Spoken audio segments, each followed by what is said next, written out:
Heureuse de pouvoir modérer les échanges de cet après-midi, voilà, comme à l'accoutumée. Donc, moi, je suis Marianne Guéna, je coordonne le réseau des stratégies concertées de lutte contre les mutilations génitales féminines à Bruxelles et en Wallonie. Et donc, pour cet après-midi, on vous a voilà, concocté un échange très enrichissant autour voilà, de la thématique voilà, qui est inscrit voilà, au calendrier à l'ordre du jour. Mais peut-être avant ça, on va commencer par quelques petits rappels de consignes que vous connaissez certainement, mais voilà, on va vite passer. Je vous invite toutes et tous, s'il vous plaît, à bien vouloir couper vos micros lors des interventions de nos différentes invitées. N'hésitez pas à vous renommer, voilà, à mettre de quelle institution vous venez ou alors juste votre nom si vous n'appartenez pas à une institution. Je fais un disclaimer, l'atelier, il est enregistré, donc vous avez entendu la petite notification et donc c'est à des fins pédagogiques. L'objectif est de pouvoir les laisser en replay sur le site des stratégies concertées, voilà, pour les collègues, les professionnels qui n'ont pas pu nous rejoindre aujourd'hui. N'hésitez pas, lors des moments d'échange, de lever votre main si vous pouvez, ou alors d'inscrire votre message dans le chat et on le relaiera. Très bien. Je vous propose peut-être aussi de passer par une petite note introductive, voilà, pour ceux et celles qui nous rejoignent aujourd'hui. Voilà, donc c'est quoi le réseau des stratégies concertées? Donc il faut savoir qu'à la base, il y a eu un constat de départ qui était celui selon lequel c'était important pour les professionnels en contact avec les femmes, les communautés concernées par l'excision, de pouvoir ensemble voilà, se coordonner à travers une plateforme, d'où la naissance du réseau des stratégies concertées de lutte contre les mutilations génitales féminines. Et donc c'est un réseau national belge qui rassemble tous les professionnels en contact avec les femmes et filles concernées par les mutilations génitales féminines. Et donc, il faut dire que historiquement, le réseau, il existe à Bruxelles depuis 2008 et qu'en région wallonne, il existe officiellement depuis 2019 et donc bien avant 2019, il existait mais de manière informelle. Et dans l'objectif de ce réseau, bien entendu, c'est vraiment d'améliorer la qualité des interventions sur le terrain, pardon, aussi bien en région wallonne qu'en région bruxelloise, notamment en améliorant cette coordination, notamment par, à travers les ateliers comme celui qu'on a cet après-midi. L'objectif aussi de ce réseau, c'est finalement de faire connaître toutes les démarches des différents acteurs et actrices auprès des différentes instances administratives, mais aussi politiques. Donc, j'invite ceux et celles qui ne sont pas encore membres et qui souhaitent rejoindre le réseau stratégie concerté, voilà, de ne pas hésiter. Vous aurez quelques contacts à la fin pour ce faire. Donc, en rejoignant ce réseau, ça vous permet justement de vous former sur la question des mutilations génitales féminines, mais aussi voilà, avoir des ressources pour orienter et accompagner les femmes et filles concernées. Ça permet aussi de rester informé sur l'actualité des événements, les ateliers comme celui de cet après-midi, les formations, que ce soit fait par le réseau ou par ses partenaires. Bien entendu, le réseau vous permet aussi de communiquer autour des activités que vous organisez sur les mutilations génitales féminines. Donc, n'hésitez pas, dès lors que vous mettez en place, pardon, une activité, à bien informer le réseau pour que nous puissions le relayer. Bien entendu aussi, c'est aussi à travers ce réseau, euh, voilà, on permet aussi de faire connaître finalement les différents acteurs et actrices qui travaillent sur la question dans les régions wallonnes et bruxelloises et bien entendu faire connaître la démarche de votre structure. Donc voilà les 5 raisons de nous rejoindre. Alors pour cette année 2024, le calendrier des ateliers en ligne va s'articuler autour de la série autour de l'EVRAS. Et donc on a déjà commencé hein, le 15 février avec le premier atelier qui abordait en quoi comprendre le développement psychosexuel de mon enfant ou de l'enfant peut m'aider aussi bien en tant que professionnel, en tant que parent. Et donc aujourd'hui, on enchaîne avec le second atelier qui est l'éducation à la vie relationnelle, affective et sexuelle. C'est quoi? Donc l'idée ici, c'est vraiment de casser les idées reçues et de démystifier l'apprentissage de l'EVRAS à l'école. Et donc on a beaucoup voilà, de femmes concernées aussi qui nous suivent au travers voilà, de nos différents collègues. Alors, Alors, attends, c'est Lucie. le troisième atelier est prévu Lucie pour avec le toi. 4 juin. Tu Et bosses donc, dimanche? Et donc ici, voilà, on abordera la question de l'éducation à la vie relationnelle, affective et sexuelle dans les activités extrascolaires. Et justement, c'est un des cris d'alarme qu'on a beaucoup entendu lors de la polémique lors de la sortie du guide Evras, c'était vraiment cette revendication finalement des, des parents, notamment de se dire que l'Evras, voilà, c'était voilà, une matière qui émanait de la responsabilité des parents. Donc du coup, il y aura un atelier également là-dessus le 17 octobre, finalement, pour questionner la place que les parents accordent à cet Evras au sein de la famille. Et le dernier atelier, il sera le 3 décembre. Et donc, l'idée ici, ce sera de partager les outils et les bonnes pratiques pour renforcer la parentalité dans l'éducation à la vie relationnelle, affective et sexuelle. Donc, voilà pour le calendrier de l'année 2024 que vous avez certainement reçu à travers notre newsletter. N'hésitez pas à bloquer les dates dans vos agendas. Et bien entendu, les ateliers, voilà, sont toujours entre 14 et 16 heures. Alors, sur ce, je vous propose, voilà, peut-être de nous appesantir sur la thématique d'aujourd'hui. Et donc, aujourd'hui, on va aborder, voilà, comme je disais, la question de l'éducation à la vie relationnelle, affective et sexuelle. C'est quoi? L'idée ici, c'est vraiment de casser les idées reçues, démystifier son apprentissage à l'école.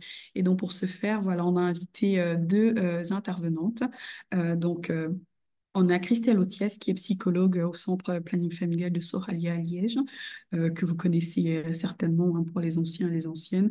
Euh, et bien entendu, à ses côtés, on aura Marie-Laurence Théa, qui est relais communautaire du GAMS Belgique. Donc, les relais communautaires, c'est vraiment les personnes issues de communautés concernées, justement, qui donnent de la voix au sein des communautés concernées, justement, au travers des différentes formations reçues, mais aussi qui sont aussi là pour sensibiliser, instaurer le dialogue dans les différentes communautés concernées. Là, je vais tout de suite arrêter mon écran et je vais introduire les intervenantes. Alors, je vais arrêter le partage. Tac, tac, tac.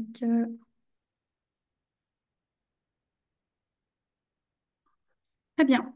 Alors, je pense que là, je vais donner la parole à Christelle. Bonjour Christelle. Voilà, on a un petit peu présenté la thématique de cet atelier. Je propose de rentrer dans le vif du sujet. Et voilà, quand je parlais finalement aussi des parents et cette revendication justement de certains groupes de parents de pouvoir questionner la légitimité des professionnels à pouvoir donner justement ces animations Evras. Ça permet justement qu'on introduise le sujet.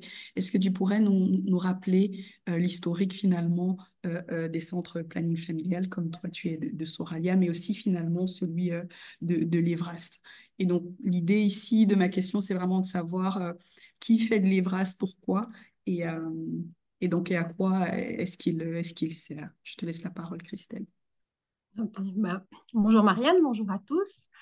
C'est une vaste question en fait pour commencer, donc je vais essayer d'y répondre de façon assez peut-être globale et générale, mais aussi sans trop m'étendre parce qu'il y Mm, aurait beaucoup à en dire en fait si on voulait vraiment rentrer dans les détails.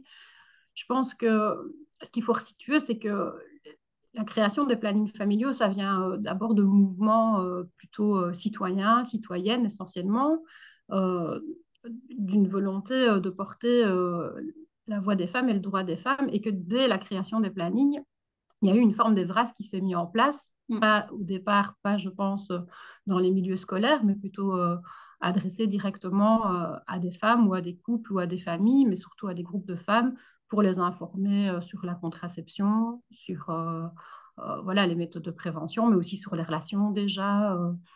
Et puis, de fil en aiguille, il y a des animations qui sont mises en place dans différents groupes, pas que des groupes scolaires, mais aussi des groupes scolaires. Et ça, je pense que c'est important de rappeler qu'on a une très longue pratique des VRAS et des VRAS dans les écoles, parce que on a beaucoup entendu que maintenant, les VRAS est obligatoire dans les écoles, comme si c'était quelque chose de nouveau, alors que c'est quelque tout à chose fait. qui existe vraiment depuis très longtemps. Alors, ce qu'il faut aussi rappeler, qui me semble important, c'est que il y avait déjà eu un premier décret en 2012 qui Mm, rendait les VRAS obligatoires. À ce moment-là, ça n'a pas du tout fait de bruit dans les médias, on en a très peu parlé.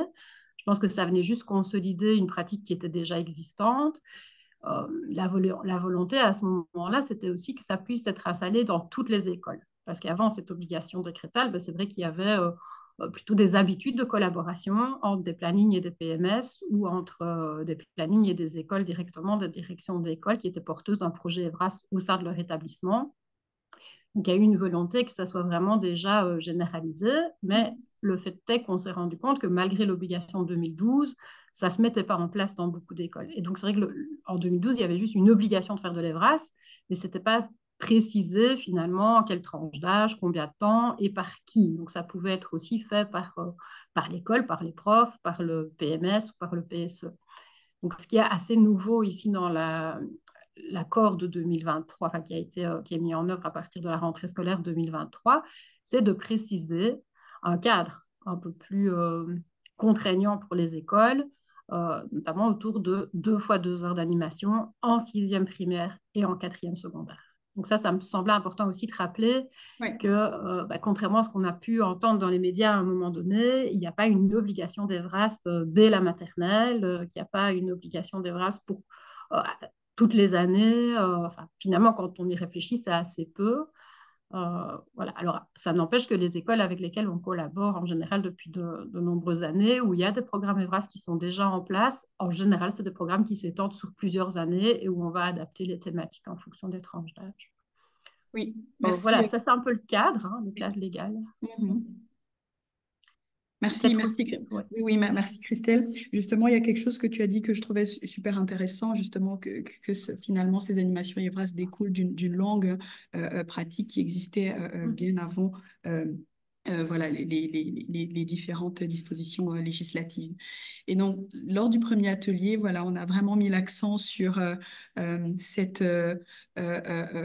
comme on disait, cette idée reçue, parce que quand on parle d'éducation à la vie relationnelle, affective et sexuelle, tout directement, c'est la question de la sexualité qui sort.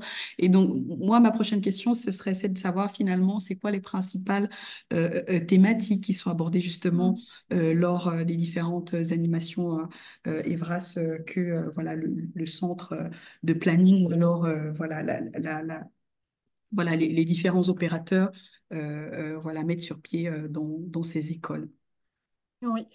Oui, la question est importante parce qu'il y a souvent une confusion, effectivement, entre, on vient parler de sexualité et Ouais. aussi, finalement, on réduit le mot sexualité à pratique sexuelle, ce qui n'est pas du tout le cas. Donc, même ce qui est repris dans le lead ou voilà, dans le décret en lui-même, c'est vraiment, là, je vais reprendre je vais faire appel à mon petit copion pour c'est vraiment dire que la sexualité est entendue au sens large, en fait. Donc, ça veut dire quand on parle de sexualité, ça veut dire qu'on prend les dimensions relationnelles, les dimensions affectives, sociales, culturelles, philosophiques et éthiques. Donc, c'est vraiment quelque chose d'assez global et c'est aussi, voilà, ça inclut la compréhension de son propre corps, le rapport qu'on a à son propre corps, ça inclut le rapport aux autres, donc le rapport aux autres dans les relations amoureuses, donc déjà, même le mot sexualité en lui-même n'est pas réduit à la pratique sexuelle comme on peut l'imaginer, c'est déjà beaucoup plus large que ça.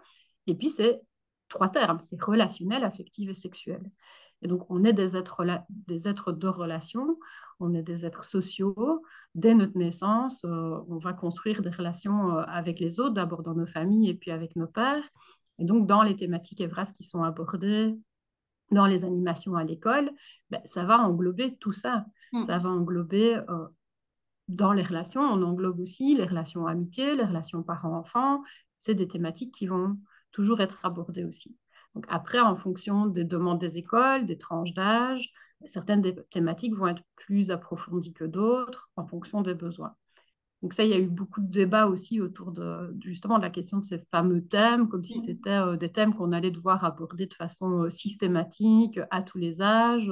Bah, déjà, simplement, si on se dit qu'on a des animations qui font 2 fois 2 heures, on se rend bien compte qu'on ne pourra Ouais. pas aborder tous les thèmes en détail. Et donc, même avec les écoles où on a beaucoup de chances de pouvoir intervenir sur plusieurs années, bah là, on va avoir des thèmes adaptés à chaque tranche d'âge. C'est sûr que les thèmes de prédilection, quand même, autour de si on parle ici de l'obligation pour les sixièmes primaires, mais c'est aussi un peu le même thème qui est abordé en première et deuxième secondaire, c'est en général autour des changements qui interviennent par rapport à la puberté. c'est pas abordé que sous l'angle des changements du corps. C'est abordé sous l'angle de finalement ce passage de l'enfance à l'adolescence, qu'est-ce que c'est, qu'est-ce qui se passe, et c'est aussi qu'est-ce qui se passe dans les relations avec les parents, qu'est-ce qui se passe dans Mhm. les relations avec les amis, qu'est-ce qui se passe dans les relations entre garçons et filles, qu'est-ce que ça veut dire. Enfin, donc, et puis effectivement, il y a aussi l'aspect changement du corps, transformation, mais vraiment dans l'idée de pouvoir rassurer, de pouvoir répondre à des questions. Donc, les thématiques, c'est vraiment des balises. Le guide prévoit aussi les thématiques comme des balises, des points Mhm. de repère pour nous aider, nous, à construire nos animations, mais vraiment dans l'idée que chaque animation va être unique en fonction du groupe qu'on rencontre, en fonction des questions que ce groupe a, en fonction oui, peut-être s'ils ont déjà eu des informations ou pas en classe par leurs profs. Enfin voilà, ça peut être très complémentaire aussi avec ce qui est dit. Je ne sais plus le programme, j'ai peur de dire une bêtise au niveau du programme de sciences, mais je sais qu'à un moment donné, la question, c'est plus en secondaire, la question de la reproduction, elle est abordée en sciences, mais là, elle est abordée sous un angle très anatomique, poids à la ligne, mais c'est intéressant pour nous quand on fait nos animations. On va essayer de négocier avec l'école, par exemple, pour que nos animations viennent juste après, dans un second temps, après, on dit, bah voilà, là, ils auront déjà eu une première connaissance anatomique, et nous, on va venir greffer quelque chose de beaucoup plus aussi relationnel par rapport à ces questions-là. Mhm. Donc, oui, je pense que vraiment l'idée des thèmes, c'est de se dire que nous, on a en tête un panel de tout ce qui est possible Mhm.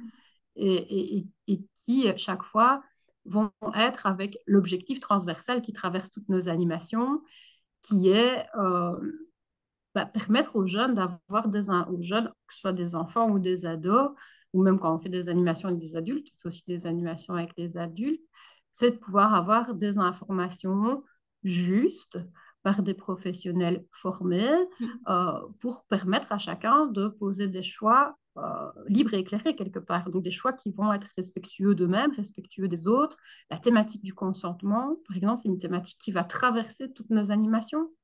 Alors, de nouveau, quand on entend consentement, beaucoup de gens vont associer consentement dans le rapport sexuel. C'est C'est ça. extrêmement réducteur. Le consentement, c'est aussi, avec les tout petits, c'est est-ce qu'on peut prendre le jouet de son copain sans lui demander? Non. Enfin, le consentement, il s'apprend dans les relations, en fait. Euh, et donc, c'est à travers, voilà, les thèmes, effectivement, sont transversaux, mais la façon dont on va aborder ce thème va vraiment dépendre de l'âge, mais pas Mhm. que de l'âge aussi, du niveau du groupe et des Mhm. questions du groupe. Très bien. Merci beaucoup justement de faire cette précision. Voilà, en disant que voilà, les thèmes, les thématiques qui sont abordées, voilà, dépendent des âges, mais aussi des besoins du groupe. Je voudrais aussi peut-être qu'on aille dans le cadre, Christelle, de ces animations tout à l'heure. Tu parlais justement de donner les clés, les outils aux jeunes ou aux moins jeunes, justement, de pouvoir faire des choix libres et éclairés. Et tu parlais aussi de toute la question du changement de corps. Tu parlais, voilà, tu as mis en évidence, voilà, plein d'éléments.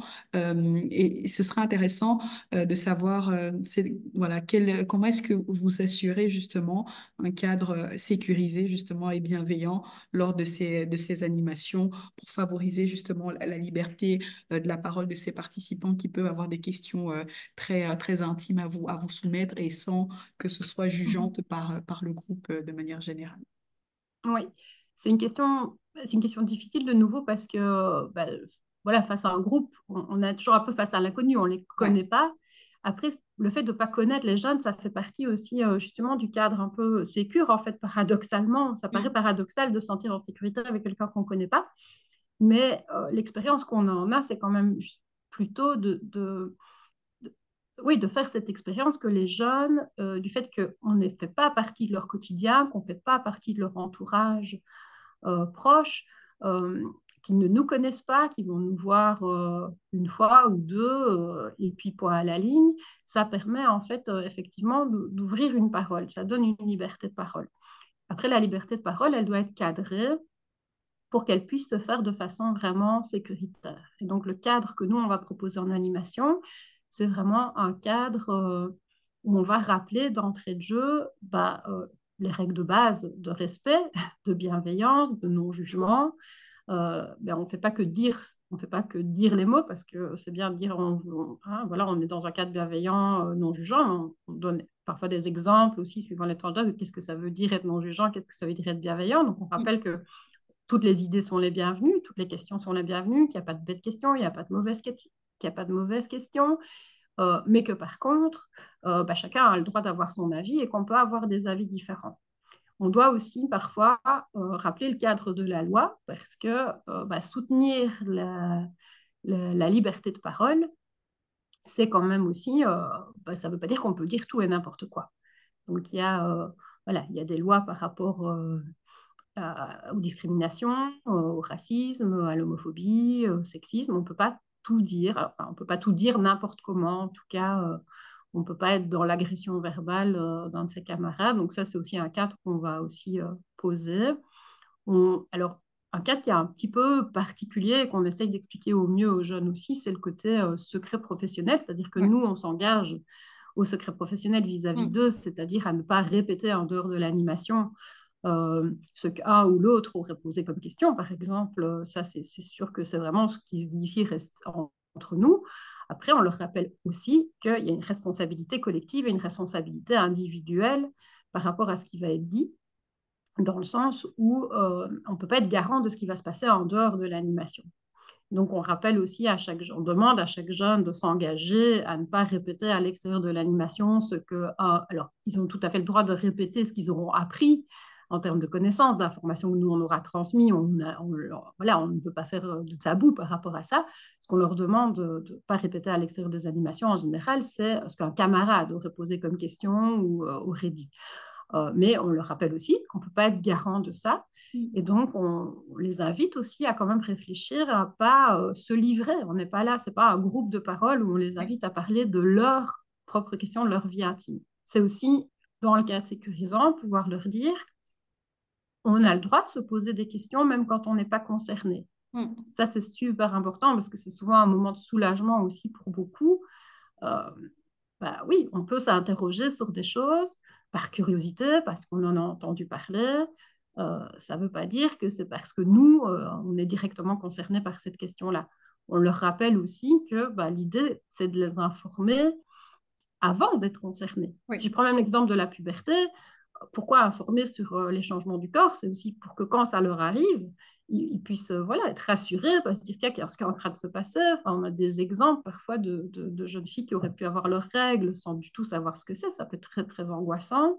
Mm. Donc, l'idée, c'est d'informer avant. Par rapport à toutes les questions relationnelles et sexuelles, c'est ça aussi. Donc, c'est aussi leur rappeler que c'est pas parce qu'on vient parler prévention, contraception ou IST avec les plus grands que c'est parce qu'on pense qu'ils en ont besoin là tout de suite.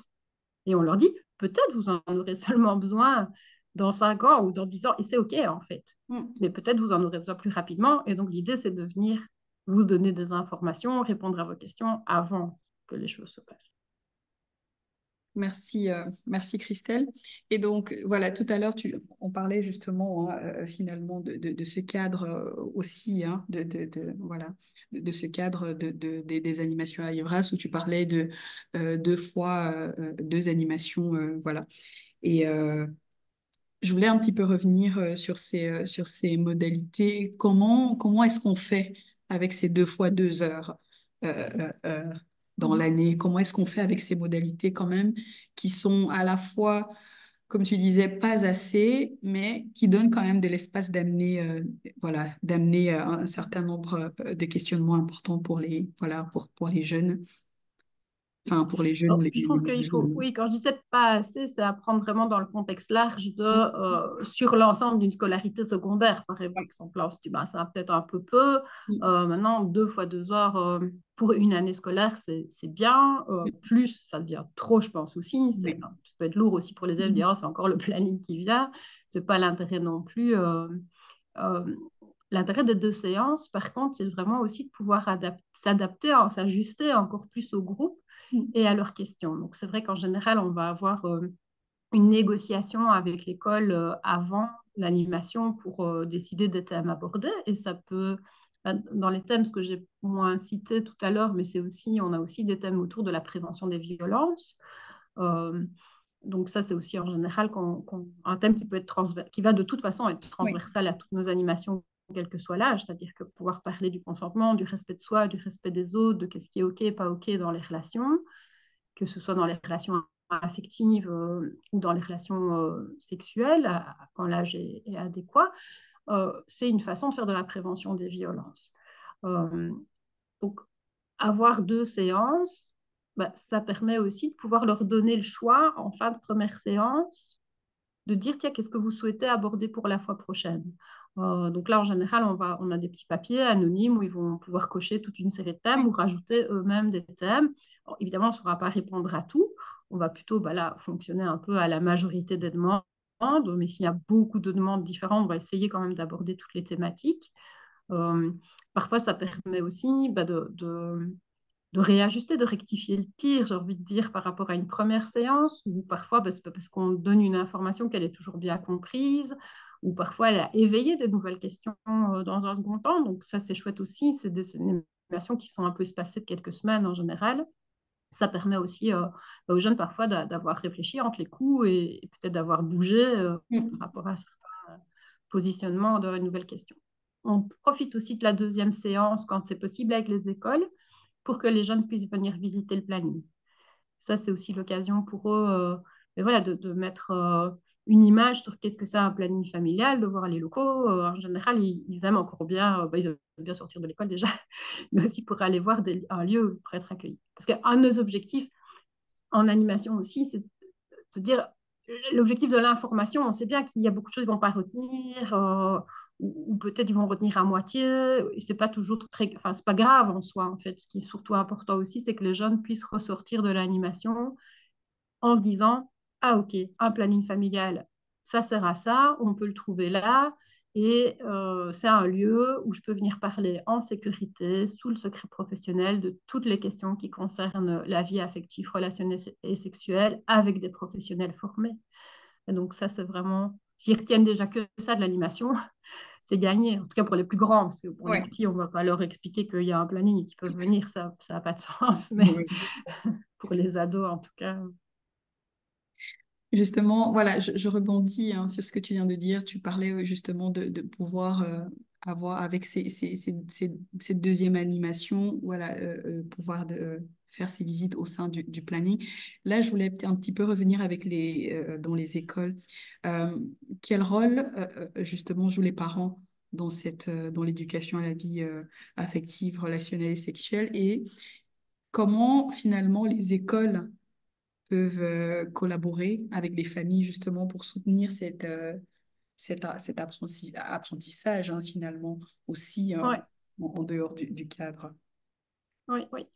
Ben, la question, pour moi, elle concerne plus les écoles que les plannings, en fait, un Ouais. peu paradoxalement. C'est-à-dire que bah, c'est une responsabilité des écoles, en fait, de voir Mhm. comment eux vont mettre en place le programme EVRAS au sein de leur école. Et Mhm. c'est un peu des politiques d'école d'inclure ou non, d'une façon ou d'une autre, les parents. Et donc ça, c'est vrai que ça ne nous incombe pas, en fait. Par contre, on est disponible en général pour aider les écoles si elles sont demandeuses à réfléchir à tiens finalement voilà comment est-ce qu'on va informer les parents, on peut fournir on peut aider à la rédaction d'un courrier, il y a des écoles qui vont informer avec un courrier pour expliquer ce que c'est, il y a des écoles qui Mhm. vont renvoyer vers des capsules vidéo ou des sites internet, il y a des lettres qui peuvent servir de support, il y a des écoles qui font des réunions de parents. Euh, je pense que alors moi, de mon point de vue personnel, je dirais que je trouve que c'est plutôt intéressant que les écoles s'associent aux parents dans une idée de collaboration autour de leur Mhm. enfant pour ouais, aussi rassurer les parents qui seraient inquiets parce que je pense qu'un jeune qui va avoir une animation et qui, au sein de sa famille, a des discours inquiets par rapport à cette animation, on ne va pas se sentir confortable, il risque de se sentir dans un conflit de loyauté. Euh, mais voilà, après ce que l'école en fait et comment l'école décide de le gérer, là, on n'a pas, nous, beaucoup de pouvoir par rapport à ça. Ça dépend souvent de la collaboration qu'on a avec l'école. On va pouvoir exprimer notre avis. Si l'école nous questionne, on va pouvoir voilà, donner des guides possibles de réflexion. Mais c'est l'école qui va décider quelle place elle va donner aux parents. Merci, merci Christelle. Voilà, je vais un petit peu te poser une question voilà, plus personnelle. Voilà, je sais que ça fait plus de 20 ans justement que tu es dans l'animation avec les jeunes. Et donc moi, je voulais savoir, c'est quoi les principaux défis que tu as pu observer? Et donc, concrètement, comment est-ce que tu abordes, enfin, un deuxième volet de cette question, c'est aussi de voir comment est-ce que la question des stéréotypes de genre, des représentations, voilà, des normes sociales et de genre sont aussi abordées voilà, dans les animations Evras que tu dispenses. Mhm. Oui, donc ça, c'est vrai que c'est une question que je vais répondre vraiment de mon point de vue à moi, de mon expérience à moi, donc qu'on ne peut pas généraliser, Oui. je pense, à tous les animateurs Evras de tous les plannings de toute la Wallonie ou Bruxelles.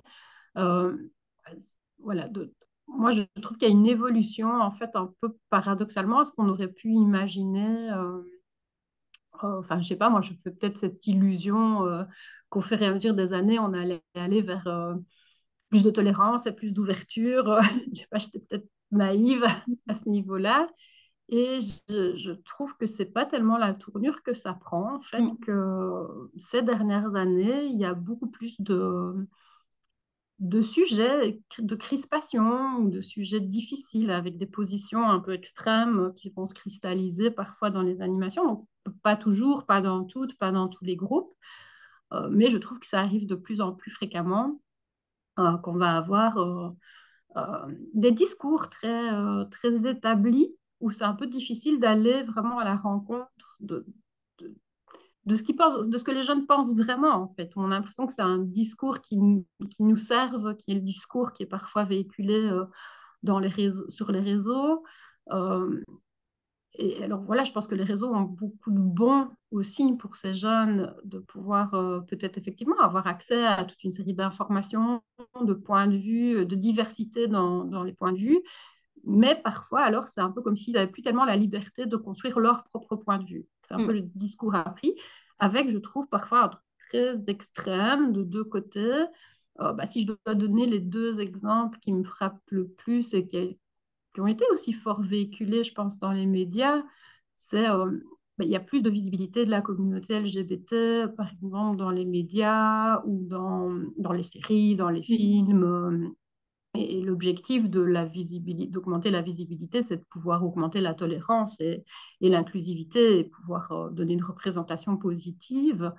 Euh, mais finalement, je trouve que ça peut avoir, on perçoit qu'il y a parfois un mouvement presque inverse d'opposition, comme si c'était un mode de vie qui voulait être imposé à tout prix. Donc, on doit parfois passer beaucoup de temps en animation à déconstruire ces idées-là que ben non, il n'y a pas de volonté d'imposer un type de sexualité ou d'imposer une orientation sexuelle ou d'imposer une identité de genre, mais que c'est plutôt d'ouvrir à la diversité et d'ouvrir à la tolérance. mm, Mais on sent que c'est pas toujours évident.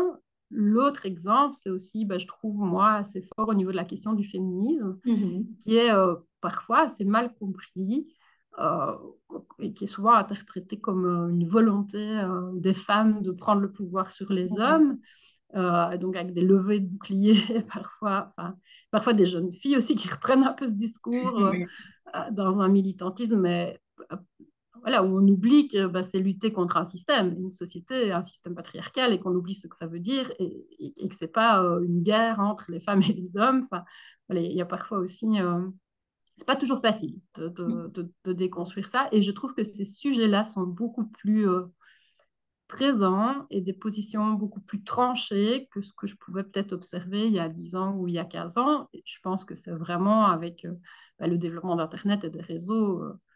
Voilà, et ça a du bon, mais c'est aussi un peu ce truc où aussi ils ont peur de ce qu'ils vont dire, ce truc de bah, si on dit un mot de travers dans un sens ou dans l'autre, le sentiment qu'on va se faire reprendre de voler. Enfin, alors, pas nécessairement nous en tant qu'animateurs, parce qu'ils ne se permettent pas toujours, quoique parfois oui, mais même entre eux, voilà, c'est un peu comme si aussi il y avait chaque mot allait laisser une trace, c'était toujours dangereux. Merci, merci Christelle, je vois très bien, hein, je vois un petit peu très bien cette difficulté justement que tu nous partages là. Ça me permet justement de rebondir voilà, sur la prochaine question voilà, que je voudrais te poser en faisant le lien, comme tu disais, avec la question du féminisme et finalement aussi comment est-ce que vous questionnez toutes ces normes sociales et de genre dans ces animations. Euh, Finalement, comment est-ce que la question des mutilations, de l'excision est abordée justement dans ces animations Evras? Est-ce qu'il y a des considérations particulières à prendre en compte lors des discussions avec les publics jeunes lors de ces animations? Mhm. Ouais. Alors, on va, on ne va jamais vraiment aborder, enfin, amener la thématique des mutilations génitales féminines comme une thématique d'animation en Oui. soi. Par contre, c'est un thème qui va pouvoir être abordé dans le cadre d'une animation et parfois enfin, avec plusieurs portes d'entrée possibles. Une de nos portes d'entrée, en fait, possible, nous, en général, qui va amener cette question-là, c'est qu'en plus d'être un centre de planning familial, on est aussi un service d'accompagnement des personnes victimes de violences fondées sur le genre, donc qui inclut les mutilations génitales féminines. Donc, on prend toujours un petit moment pour se présenter aussi et dire qui on est, enfin, voilà, c'est quoi les services qu'on peut trouver au planning. Et donc, on parle aussi de ce service-là qui est le service alternatif. Et donc, bah, suivant le public qu'on va avoir en face de nous, suivant les questions des jeunes, il y en a qui vont parfois, alors, parce que soit ils connaissent quelqu'un qui est concerné, soit parce qu'ils en ont entendu parler à la télé, soit parce que voilà, ils en ont entendu parler dans les réseaux, vont amener alors des questions. Et donc, bah là, s'il y a des questions, on va pouvoir en parler. L'autre porte d'entrée aussi, c'est quand on est plus sur des questions d'anatomie, Mm. où on va parler de l'anatomie des parties génitales féminines et Mhm. donc de la vulve, et on va parler des lèvres internes, des lèvres externes et des lèvres internes, où il y a des questions qui peuvent émerger, parfois aussi sous l'angle plus de la longueur des lèvres internes, qui peut être un sujet de préoccupation Mhm. pour certaines jeunes filles parfois. Et donc là aussi, ça peut, suivant les connaissances des jeunes qu'on a en face de nous, il y en a certains qui peuvent amener la question en disant, ah oui, mais parfois ça arrive que dans des pays, on va couper les lèvres, et puis bah, voilà, c'est à partir de ça alors qu'on va pouvoir entrer dans une discussion. On est très attentive, je pense en général, vraiment, quand on est sur ce sujet-là, à ne pas stigmatiser des Mhm. communautés autour voilà, d'une idée que ce serait, euh, je caricature, mais des mauvaises communautés barbares, ci font Mhm. ça, enfin des idées un peu comme ça, qu'on peut entendre parfois dans les réflexions dans les groupes, en ramenant sur le fait que bah, dans toutes les communautés, il y a des bonnes choses et des moins bonnes choses, dans la nôtre également ici en Belgique. Enfin voilà, donc c'est pouvoir aussi relativiser par rapport à, enfin, pas relativiser, c'est pas le bon mot, mais en tout cas, voilà, dire que c'est une tradition parmi plein d'autres, en fait, qui pose question effectivement par rapport à à la santé des femmes et aux conséquences. Même par rapport à cet aspect-là, on doit aussi veiller à rappeler aussi au niveau de l'anatomie l'existence, enfin, ce qu'est le clitoris aussi, et donc le fait qu'il y ait un clitoris interne, donc malgré une mutilation génitale féminine, l'ensemble du clitoris n'est pas touché, donc pouvoir aussi un petit peu démystifier ou déconstruire certaines idées que bah, s'il y a une excision, l'accès au plaisir est complètement foutu pour toute la vie. Voilà, de déconstruire ces idées-là aussi en rappelant les questions d'anatomie, mais tout en expliquant aussi, bah oui, la douleur et les dangers pour la santé, quoi. Oui. Merci Christelle. Je te relance une dernière fois voilà, voilà, tu as fait état justement de toute la polémique hein, qui a émergé lors de l'accord de coopération sur les VRAS. Et donc je voudrais qu'on termine avec toi par là.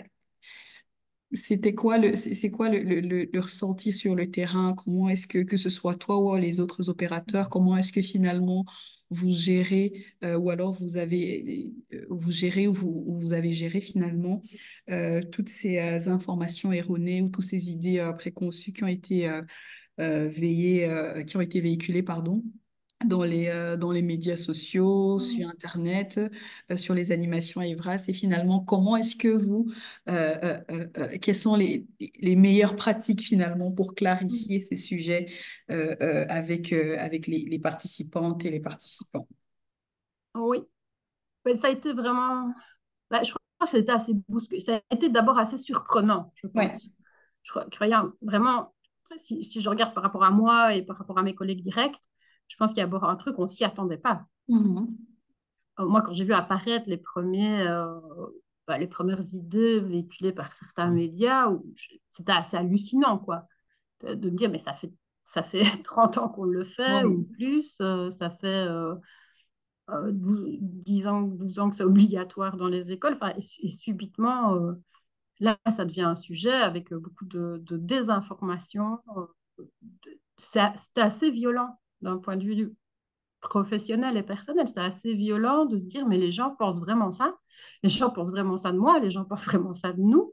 Il Oui. y avait des trucs complètement délirants qui étaient véhiculés dans les idées. Enfin, l'idée qu'on veut inciter à la sexualité dès le plus jeune âge, enfin, ouais, des trucs complètement fous qui ont été dits, qu'on allait montrer de la pornographie aux jeunes, qu'on allait se déshabiller devant eux pour leur montrer des corps d'hommes et de femmes, enfin, des trucs où je me dis, mais waouh, euh, c'est presque enfin, c'est pas presque, c'est tellement à l'encontre des valeurs, en fait, qu'on véhicule en animation, qui sont quand même des valeurs, ben justement, du respect de soi, du respect de l'autre, du Mm. consentement, ben oui, de se dire que là, on va forcer des jeunes à faire des trucs.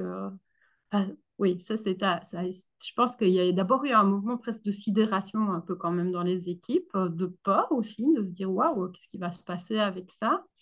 Et puis, ben, il y a eu des réactions assez rapides pour contrer ces informations fausses, notamment fort portées par nos fédérations. Il y a 4 fédérations des centres de planning familial qui ont commencé aussi elles-mêmes à rédiger, à expliquer. La Fédération Wallonie-Bruxelles aussi s'est saisie de ces questions-là. Donc, ça, c'est important de savoir qu'il y a un site qui s'appelle evras.be. Et ce site a 2 versions sur lesquelles on peut cliquer, qu'on peut choisir. Il y a la version pour les professionnels et puis il y a la version pour les parents. Mm. Donc ce site réexplique vraiment le cadre, réexplique vraiment ce que c'est, euh, renvoie vers plein d'autres liens, reprend des phrases qui ont été, qui ont été mises sur les réseaux, dans les médias, avec des idées fausses et répond à ces idées fausses, vraiment dans une volonté de rétablir la vérité, j'ai envie de dire, parce que c'était vraiment de ça dont il s'agissait, c'est-à-dire qu'il y a eu vraiment, je pense, une instrumentalisation de ce décret pour faire passer d'autres idées. Mm. Et donc, il y a vraiment des idées fausses, complètement fausses, de A à Z, et puis certaines qui ne sont pas fausses, mais qui ont été sorties du contexte et retransformées. Donc voilà, je pense qu'il y a eu beaucoup, que maintenant il y a facilement accessible sur Internet pour les gens qui auront encore des questions, qui s'inquiéteraient, des sites fiables qui vont rétablir la vérité. Euh, il y a eu des capsules vidéo aussi qui sont disponibles sur YouTube. Il y a pas mal de plannings qui ont fait leur propre petite capsule vidéo. Il y a la Fédération laïque des plannings qui en a fait aussi. Enfin, voilà, je pense qu'il y a beaucoup de choses. Et puis alors, nous, vraiment sur le terrain, ce qu'on a un peu, à un moment donné, on s'est saisi aussi de l'occasion d'aller faire des animations plutôt de sensibilisation auprès de nos partenaires qui travaillent avec des publics adultes et donc des parents qui ont commencé, dans les ateliers auxquels ils participaient ou dans les écoles auxquelles ils allaient à des formations, ils ont commencé à dire oui, mais moi, c'est hors de question, je laisse mon enfant, on va lui apprendre. On va lui apprendre à se masturber à 5 ans, c'est pas imaginable. Enfin, et donc, là, on a des professionnels aussi qui nous ont interpellés en disant, mais qu'est-ce qu'on doit répondre à ça? Comment est-ce qu'on fait? Donc, on a été leur faire des séances, on peut leur faire, on a fait quelques-unes, des séances d'information aussi, aussi pour que eux en fait, puissent mieux comprendre en quoi consistent nos animations. Le meilleur moyen, souvent, c'est de leur en faire éprouver une. Donc, Ouais. c'est aussi de montrer nos outils, de voir, dire comment on répond à des questions. Et puis l'autre, ou alors, alors on travaille aussi, comme nous, on a beaucoup d'animations aussi avec le public adulte. Mhm. On a aussi vraiment fait des animations sur le thème, c'est quoi les VRAS quand on va en animation dans les écoles, et donc pouvoir directement la rassurer les parents, enfin, ou en tout cas je ne sais pas si on les rassure tout le temps, parce que parfois, ben, il y en a qui restent inquiets. Voilà, parler du... Quand on dit, bah oui, oui, on trouve que connaître son corps, c'est important, savoir comment notre corps fonctionne, parce que c'est ce qui va permettre aussi bah, de prévenir les violences, par exemple. Il y a des parents pour qui ça reste difficile et qui Mm. vont dire, mais non, ça ne devrait pas, c'est pas le rôle de personne extérieure, c'est pas le rôle de l'école. Bah, voilà, on peut continuer parfois à ne pas être d'accord, on ne sait pas rassurer tous les parents, mais en tout cas, on va expliquer vraiment que notre volonté, enfin, on va expliquer les intentions qu'il y a derrière. L'intention n'est pas de mettre les enfants en danger, mais au contraire, que l'intention est de donner un maximum d'outils aux enfants pour pouvoir mieux se protéger, mieux se respecter et aussi être respectueux des Mm. autres et aussi respecter les autres. Euh, Dis, Christelle, je voulais maintenant, voilà, venir à la... Je rebondis hein, encore sur quelques éléments que tu as partagés. Est-ce que tu dirais qu'aujourd'hui, il y a toujours, tu constates qu'il y a toujours cet impact finalement de toutes ces idées qui ont été véhiculées dans les médias, sur le terrain, dans les différentes animations, ou bien tu observes que ce soit toi ou d'autres opérateurs, est-ce que tu considères que voilà, l'impact a été... Enfin, est-ce que tu considères que voilà l'impact il est toujours présent aujourd'hui ou grâce finalement finalement à tout cet espace donné pour pouvoir répondre aux différents questionnements, voilà les choses sont beaucoup plus claires et les parents sont beaucoup plus les publics adultes pardon sont beaucoup plus à même de savoir ce qui est enseigné aux enfants, mais aussi pour les enfants de venir avec, de ne pas venir, comme tu disais, avec des idées, des discours préfaits, hérités des réseaux sociaux, par exemple. euh, c'est pas évident de savoir. En fait, je sens qu'il y a quelque chose qui... C'est un peu comme un soufflet qui est retombé quand même, au niveau, en tout cas, bah, déjà, on ne se sent plus en danger parce qu'on a pu quand même, à un moment donné, se poser la question de est-ce qu'on est en danger en tant qu'animateur. Hein. Je crois que c'est une question qui a été présente quand même. Enfin, voilà, il y a quand même eu des actes de passage à l'acte Tout à violent fait, ou ouais. des collègues pas directs, mais on a entendu des collègues qui se faisaient interpeller ou insulter. Donc, voilà, à un moment donné, ça, je pense qu'on a vraiment dépassé ce stade-là. Euh, on a été assez vite rassurés aussi par rapport à l'effet sur les écoles, puisque nous, bah, nos animations vont dépendre de la volonté des écoles Mhm. et de la volonté des directions d'école en général. Et donc, c'est vrai qu'on s'est un peu posé la question de, tiens, est-ce qu'il y a des écoles qui vont faire marche arrière par rapport à la place qu'elles nous donnaient? Est-ce Oui, qu'il y a des écoles qui vont subitement refuser ou qui vont peut-être vouloir beaucoup plus euh, oui, contrôler, en voulant peut-être que des autres personnes de l'école soient présentes à l'animation. Enfin, je sais pas, on avait pu peut-être imaginer un tas de choses. Euh, Ça, on a assez vite été rassurés aussi par rapport à ça. Il y a eu peut-être plus de questionnements et ça, c'est aussi intéressant, je trouve, en fait. C'est-à-dire Mhm. que bah, même des écoles dans lesquelles on allait peut-être depuis longtemps, qui sont réinterrogées ou des profs qui sont peut-être plus permis de dire, mais tiens, mais finalement, quand vous venez, vous faites quoi? Et donc ça, c'était plutôt positif parce que bah, souvent, quand on explique, les gens disent ah oui, ah bah, c'est génial, ah bah, c'est ça. Voilà, il y a quelque chose oui. qui devient beaucoup plus léger, en fait. Mhm. Donc, voilà. Par rapport aux parents, et ça, je sais moins répondre. Mhm. Nous, on les a peu, enfin, ou à part, voilà, dans les quelques groupes d'adultes qu'on a, mais c'est un échantillon trop restreint pour que je puisse tirer des Oui, conclusions générales. Euh, Ça, les parents, je ne sais pas. Mais j'espère, en fait, c'est ce que je me dis, c'est que maintenant qu'il y a de l'information disponible, facilement accessible, c'est que j'espère que les parents qui seraient encore inquiets euh, pourront voilà, aller chercher l'info là où... Parce que je pense vraiment qu'en tant que parent, moi je suis parent aussi, Mhm. je pense que si je ne suis pas à l'aise avec qu'est-ce que mon enfant va recevoir dans les lieux où il va, ben, c'est pas chouette, quoi. Il y a quelque chose qui est quand même pas chouette. Donc, je pense que c'est légitime en tant que parent qu'on Oui. s'interroge sur qu'est-ce qui est fait avec nos enfants. Mhm. C'est une... c'est important qu'on puisse s'interroger. Je pense que c'est important, par contre, de ne pas se laisser embarquer Oui. voilà, enfin, d'aller voir aussi peut-être derrière qui a instrumentalisé, avec quelle volonté. Enfin, quand on gratte un peu, on se dit que les idéologies qu'il y a derrière la désinformation sur les vrais, c'est très inquiétante. euh, bah, voilà, je trouve que pouvoir vraiment un peu retourner à la source aussi de la, c'est ce qu'on apprend jeune en fait hein, aussi. C'est bah, quand vous allez voir quelque chose sur Internet, comment est-ce que vous pouvez savoir si c'est une information fiable? Est-ce qu'on doit croire tout ce qu'on voit sur Internet? Est-ce qu'on doit prendre tout ce qui est dit sans aller voir plus loin? Bah, nous, on fait ce travail-là aussi en Evra, ça fait aussi partie des animations. Mm. Bah, on espère que les parents font, font, sont capables aussi d'aller chercher cette information-là et de pouvoir répondre à leurs propres questions. Je te remercie beaucoup, beaucoup, Christelle. Et voilà, je me permets de faire le lien justement avec les publics adultes, comme tu disais, les parents. Mais bon, là maintenant, dans le cadre du GAMS, hein, des animations Evras hors cadre scolaire, voilà, avec des publics adultes. Dernièrement, justement, une de mes collègues infirmières sociales me partageait justement ce changement finalement d'approche, de rapport finalement à l'EVRAS. Une fois la polémique passée, une fois tous les questionnements des parents, bah justement dans les ateliers de femmes organisés au GAMS, bah justement les collègues ont fait ces animations-là, comme tu disais. Par exemple, le consentement, ils ont commencé à travailler sur le consentement. Et elle dit qu'à la fin, tu as quand même plus de la moitié au départ qui étaient contre le fait d'enseigner les VRAS aux Mhm. enfants dans l'école qui ont finalement changé de position. Et tu as même des parents qui se sont dit, ah, j'aurais aimé connaître ça plus tôt qu'à mon Mhm. âge actuel. Et pour Mhm. moi, ce serait très important que ce soit enseigné à ma fille à l'école. Donc c'est aussi, oui.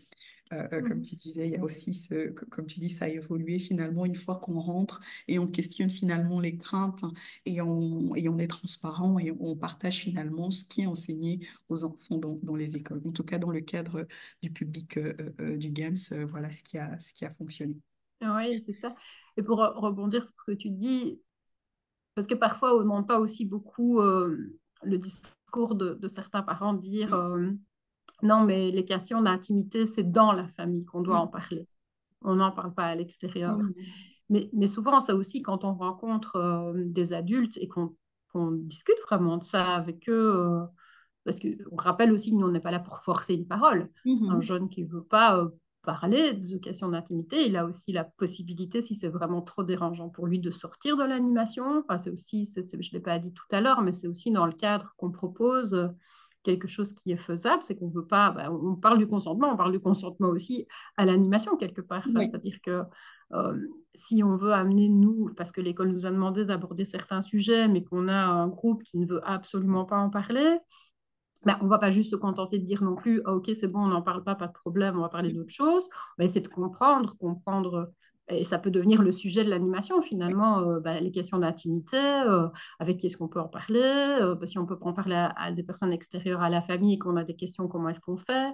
C'est aussi l'occasion, ben, on va dire, ben, il y en a beaucoup qui disent, bah oui, mais il y a Internet, oui, mais bon, Internet, tout n'est pas juste, tout n'est pas bon, comment est-ce qu'on sait qu'on a une information juste? Et donc, pour revenir sur la question de discours de parents qui peuvent vraiment dire oui, mais non, mais ça, c'est dans la famille qu'on doit en parler.